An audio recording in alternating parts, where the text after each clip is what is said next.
Okay. మీరు AP United forum for RTI తరఫు నుంచి ఇప్పుడు నెక్స్ట్ ఇప్పుడు ఈ పొన్నవాళ్ళ సుధాకర్ రెడ్డి లేదంటే సంజయ్ మీద ఇప్పుడు అదే పొన్నవాళ్ళ సుధాకర్ రెడ్డి మీద అయితే మీరు ఎప్పటికప్పుడు ఫాలో చేస్తున్నారు. సంజయ్ పరిస్థితి ఏంది? సంజయ్ మారాడా ఇంతకుముందు దూకుడు? మారారండి. ఆయన ఆల్రెడీ సెంట్రల్ గవర్నమెంట్ కి డిప్యూటేషన్ మీద ఇక్కడికి వెళ్ళిపోదామని చెప్పి చూస్తున్నారు.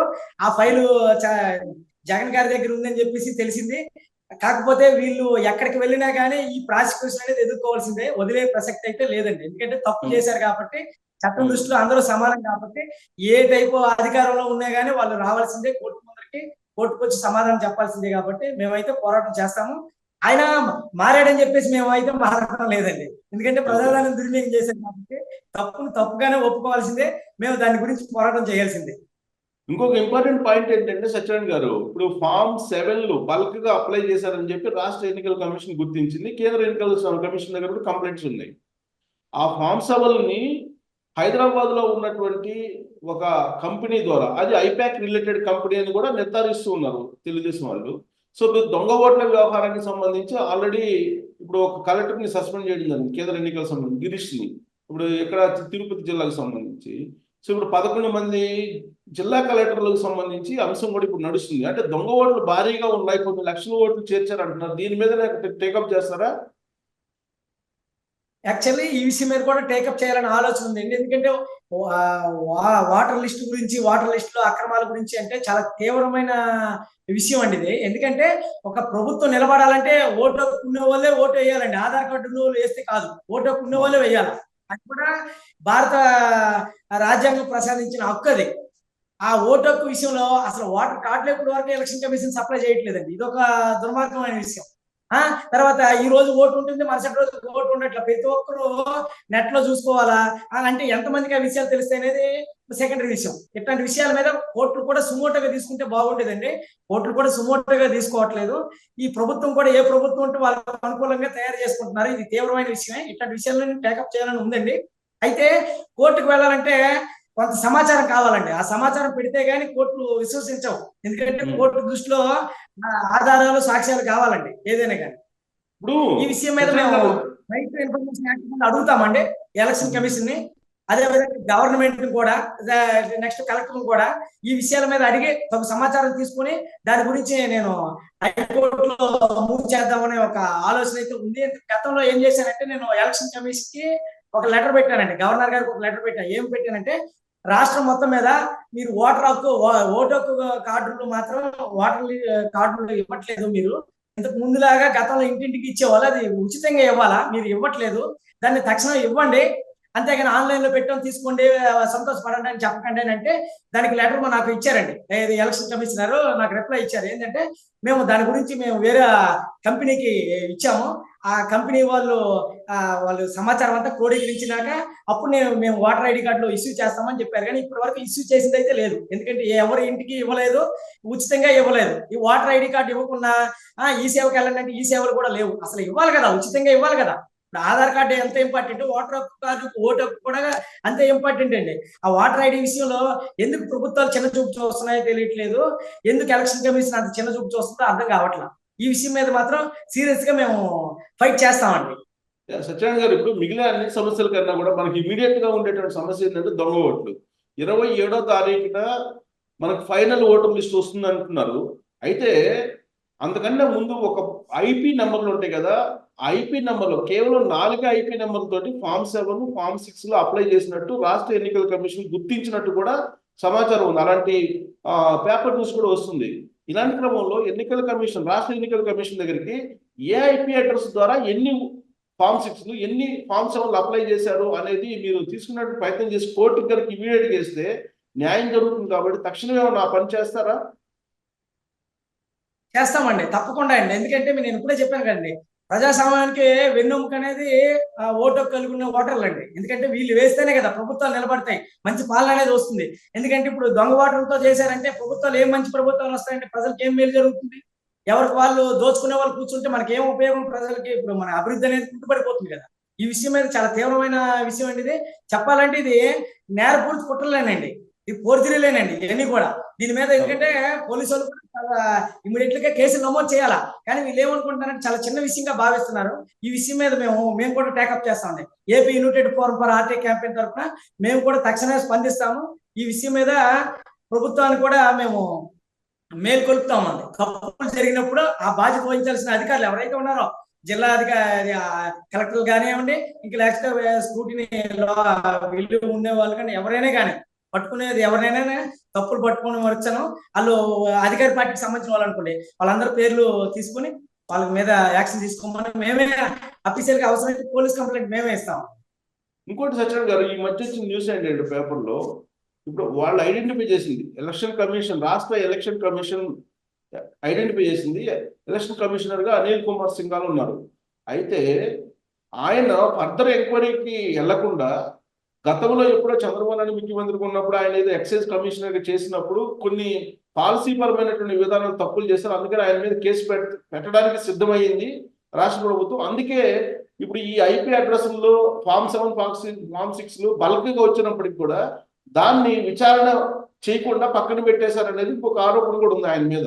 ఈ విషయం గురించి కూడా రైట్ ఇన్ఫర్మేషన్ యాక్ట్ కింద అడుగుతామండి. ఎందుకంటే తప్పు సమాచారం తీసుకోకుండా మనం మాట్లాడడానికి రైట్ లేదు కాబట్టి, మీడియాలో వచ్చిన కథనాలను గతంలో కోర్టులు, హైకోర్టు సుమోటోగా తీసుకునేవండి. ఇప్పుడు ఏ హైకోర్టు సుమోటోగా తీసుకోవట్లా. ఎందుకంటే దానికి కమ్యూనికేషన్ గ్యాప్ కూడా ఉందని నేను భావిస్తున్నానండి. ఈ విషయం మీద కూడా కొన్ని కథనాలు వచ్చినవి, ఇవి కూడా నేను హైకోర్టు దృష్టికి తక్షణం దీని మీద సుమోటోగా తీసుకుని నేను ఒక లెటర్ పెడతానండి. అదేవిధంగా ఈ విషయం గురించి కూడా నేను అడుగుతానండి. ఆ సమాచారం వచ్చిన మరుక్షణం యాక్షన్ ఎవరి మీదకి వెళ్ళాలి ఏంటి అనేది కూడా నేను ఒక రూట్ మ్యాప్ తీసుకుని దానికి తగ్గట్టుగా ప్రయత్నం చేస్తాను.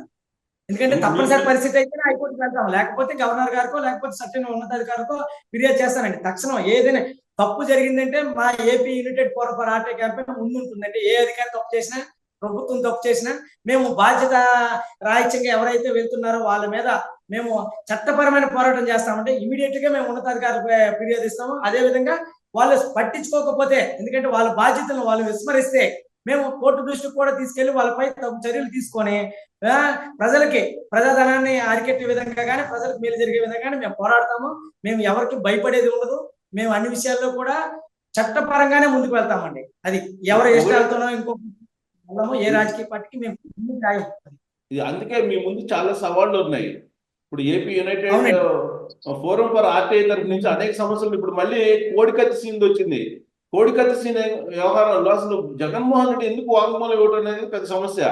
అది ఎవరు చెప్పట్లా, న్యాయస్థానాల్లో అడగట్లేదు, ప్లస్ ఈయనేమో వాంగ్మూలం ఇవ్వలేదు, వాళ్ళే నిరాహార దీక్ష చేశారు. మరి దాని మీద మరి దాన్ని తీసుకోవచ్చా, పిల్లేయచ్చా దాని మీద? యాక్చువల్లీ వేయొచ్చండి. యాక్చువల్లీ అది వారి యొక్క సమస్య అండి. అది ఆ సమస్యను వాళ్ళు కొద్దిగా కోర్టు దృష్టికి కానీ, లేకపోతే ఒక మంచి లాయర్ పెట్టుకుని ఆ విధంగా చేయటం కానీ చేయట్లేదు. అక్కడే బాధ అనిపిస్తుంది. గతంలో విజయవాడ కోర్టులో, ఎంఎస్జే కోర్టులో నడిచేటప్పుడు కోడికత్తి సీన్ నాతో మాట్లాడడం జరిగింది. అన్నగారు కొంచెం హెల్ప్ చేయండి. కాకపోతే అది వ్యక్తిగతం అవుతుందనే ఉద్దేశంతో నేను ఏమీ మాట్లాడదలుచుకోలేదండి ఆ టైంలో. ఎందుకంటే యాక్చువల్లీ ఇప్పుడు ఆయన మర్డర్ చేయలా, ఆయన మానభంగం చేయలా, లేదా దోపిడీ చేయలా, కానీ జస్ట్ ఒక చిన్న గాయం జరిగిందండి. ఆ గాయం జరిగింది ఇప్పటి వరకు రిమైండ్ ఉండటం ఆయన హక్కుల్ని కాలరాయటమే. చెప్పాలంటే పౌర సమాజం కూడా ఖండించాలా. కానీ ఇక్కడ ప్రతిపక్ష పార్టీలు కానీ, అధికార పక్షం కానీ స్పందించట్లేదు. చూడండి, ఒక వ్యక్తి, అది కూడా దళిత యువకుడు, ఇప్పుడు పొరపాటు చేశాడన్నారు. పొరపాటు చేసేదని ప్రూఫ్ కూడా లేదండి అసలే. ఇప్పుడు ఆయన పొడిచాడన్నట్టుగా ఒక ప్రూఫ్ చూపించండి, సీసీ కెమెరా లేదు. ఈయన కూడా దాన్ని బూచికి చూపించుకొని ఇప్పుడు అధికారంలోకి వచ్చాడు, కానీ పట్టించుకోవట్లా. ఇప్పటి వరకు రిమాండ్ పెట్టాయి. అసలు కోర్టులు కూడా ఆయన విషయంలో సానుకూలంగా స్పందించాల. ఈ విషయం మీద ఏంటంటే చట్టపరమైన పోరాటం గట్టిగా చేయాలండి. కాకపోతే ఆ వ్యక్తి పాపం జైల్లో ఉండటం, ఆ వ్యక్తి యొక్క బంధువులు చాలా పేదవారు అవటం, అదే విధంగా ఆయనకు వచ్చిన న్యాయ సహాయం చాలా తక్కువగా అందుతుండటం వల్ల కొంచెం బాధగా అనిపిస్తుంది. కాకపోతే అది వ్యక్తిగతం అవుతుందనే ఉద్దేశంతో నేను జోక్యం చేసుకోలేదండి. లేకపోతే నేను జోక్యం చేసుకున్నాను. సత్యనారాయణ గారు, ఇప్పుడు వ్యక్తిగతం అని చెప్పి అనలేము ఇప్పుడు. ఎందుకనంటే రాష్ట్ర ముఖ్యమంత్రి జగన్మోహన్ రెడ్డి, ముఖ్యమంత్రి వాంగ్మూలం ఇవ్వమంటే ఇవ్వట్లే. ఆ కేసులో పొడిచాడా పొడవలేదా అనేది చెప్పడానికి కోర్టుకు రావట్లే. ఆయన కోర్టుకు వస్తే ఏదో ఒక నిర్ణయం తీసుకుంటారు జడ్జి. కానీ ఈయన అసలు వాంగ్మూలానికి రావట్లేదు. ఏదో ఒక చెప్పండి, మీరు పొడిచాడనో పొడవలేదనో, లేకపోతే ఏదో ఒకటి చెప్పాలి కదా. ముఖ్యమంత్రి హోదాలో ఉన్న ఆయన మనం వ్యక్తిగతంగా తీసుకోవడానికి లేదుగా.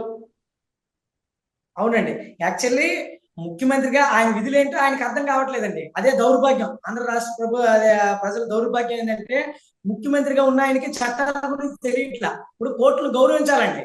కోర్టులు గౌరవించాలా.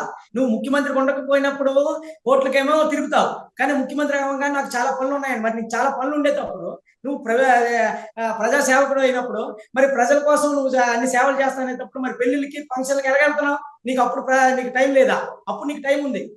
నువ్వు చావులకు వెళ్తున్నావు, ఫంక్షన్లకు వెళ్తున్నావు, అన్నింటికి వెళ్తున్నావు, పరామర్శలు చేస్తున్నావు. మరి కోర్టుకు రావడానికి అంటే కోర్టు అంటే నీకు సుపీరియర్ కదా. కోర్టు ముందు అందరూ సమానం అని చెప్పి ఒక నానుడు ఉంది కదా. ఆర్టికల్ 14 అదే చెప్తుంది కదా. మరి కోర్టు ముందరకు వచ్చి చేయట్లా. ఆయన సాక్ష్యం ఇవ్వట్లేదు. అదేవిధంగా కోర్టులు గౌరవించట్లేదు. ఆయన కేసుల్లో కూడా ఇక్కడ ఏంటంటే ఈ విషయంలో కొంచెం స్పందించాల్సిన విషయమే. ఇప్పుడు మీడియా వారు అడుగుతున్నారు కాబట్టి దీని గురించి కూడా మేము ఆలోచన చేస్తామండి. మా ఆర్గనైజేషన్ తరఫున కూడా దీని మీద ఒక పోరాటం చేయాలనుకుంటాం. ఒక రిప్రజెంటేషన్ ముందు ఇచ్చి హైకోర్టు దృష్టికి పెట్టి దాన్ని బట్టి ఏం జరుగుతుందో చూసి దాన్ని బట్టి మేము మూవ్ అవుతామండి.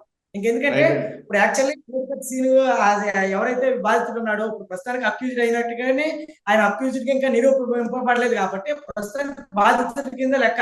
ఎందుకంటే ఆయనకున్న రైట్స్ ఆయన శిక్ష పడినా కానీ ఆ శిక్ష దాటిపోయింది అనుకుంటున్నాను నేనైతే. ఎందుకంటే దాదాపు 5 ఏళ్ళు అయిపోతుంది. అంటే ఇప్పుడు ఎంత శిక్ష పడుతుందో చెప్పండి. ఇప్పుడు ఎటు మర్డర్ కూడా ఏంటంటే అది ఎంత జరిగిందండి చెప్పండి. చిన్న గాయం, ఆ గాయానికి సంబంధించిన శిక్ష ఎంత పడుతుంది? కానీ ఇంతకాలం లాగడం తప్పు. అదేవిధంగా ఒక బాధ్యతాయుతమైన ఒక పదవిలో ఉన్నటువంటి ముఖ్యమంత్రి కూడా విక్టిమ్ ఉండేటప్పుడు నాకు ఇలా జరిగిందంటే ఎంత స్పీడ్ గా ఉండాలండి. అన్యాయం జరిగింది అనేటప్పుడు కానీ రావట్లేదంటే ఇందులో ఏదో అనుమానాలు ఉన్నాయి. ఈ విషయం మీద కూడా మేము హైకోర్టు దృష్టికి తీసుకెళ్తామండి. ఎందుకంటే తీసుకోవాల్సిన బాధ్యత ఉంది. అంటే ఏ ఒక్కరికో కాదు కదా, అందరికీ సపోర్ట్ చేయాలి కదా. ముఖ్యమంత్రి కూడా ప్రజా సేవకుడే కదా. ఆయన వేరేగా కాదు. ఆయన విక్టిమ్ ఉండేటప్పుడు మరి ఎందుకు రావట్లేదు చెప్పాలి కదా. లేకపోతే వేరే వాళ్ళ హక్కులు మేము కాల్ రాయడానికి నీకు రైట్ లేదు కదా. ఈ విషయం గురించి మేము పోరాటం చేస్తామండి.